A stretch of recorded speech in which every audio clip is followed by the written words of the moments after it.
Hi everyone! You know what's actually kind of weird is fingernails.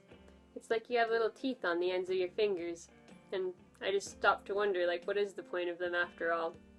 Well, for starters, we know fingernails are a solution to an age-old problem, which is getting a good scratch. You might not have anything you want in life, but at least you don't have to go rub your face on a tree when your nose itches, or itch yourself with your teeth.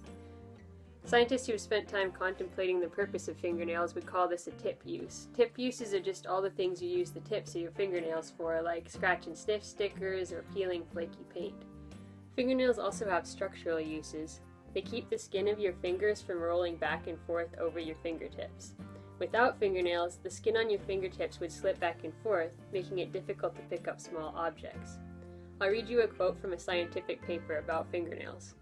It is generally agreed that the nails serve as a stiff backing to the soft terminal pads, preventing the skin of the fingers and toes from rolling backwards over the distal phalanx, which is just like the bones in your fingers.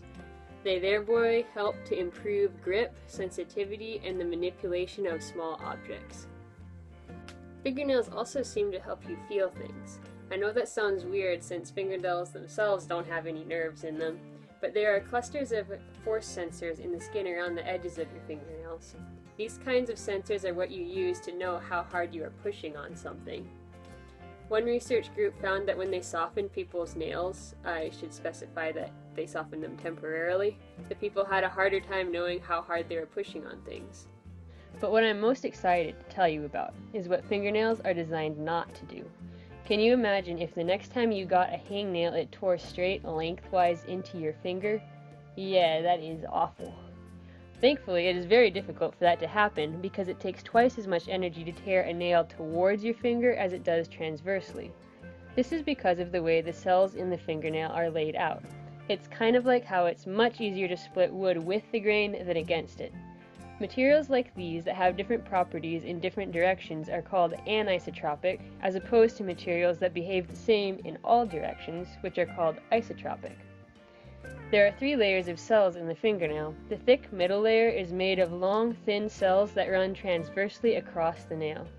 That way, if a tear starts, it is much more likely to turn out toward the edges of the nail rather than running into the nail base.